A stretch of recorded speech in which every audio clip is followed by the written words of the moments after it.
Our journey began Thursday in an area known as the Cap Rock, separating the high plains of the Texas Panhandle. The conditions were ripe for storms, and the chase was on. At more than 2,000 feet in elevation, a perfect perch for watching the skies. Immediately, a thunderstorm caught Grant's attention.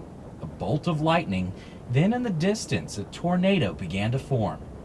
Near the town of Floydada, a weak twister spun up, fortunately in a remote area, and just as quickly, it was gone. We followed the storm to Dickens County with a convoy of fellow chasers in tow.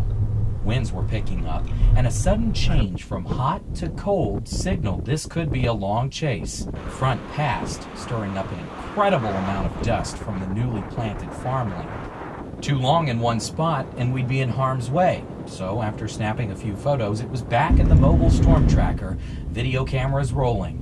Our route down a farm road took us directly into the path of a gustnado, a low-level rotating cloud that can form in a severe thunderstorm. Visibility was, well, see for yourself.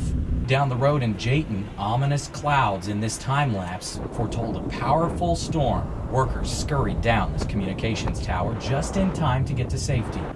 Nearby, the Kent County Sheriff joined me and Grant, watching in awe. Not all the excitement was in the sky. Later, an unexpected encounter at a gas station in Aspermont.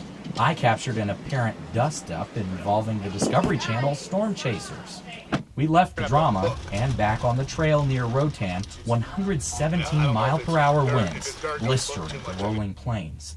The storms were fizzling, and near Sweetwater the sun was setting beneath foreboding yet beautiful mammatus clouds. Our West Texas trek gave me a glimpse at weather extremes, watching a thunderstorm develop and even my first tornado.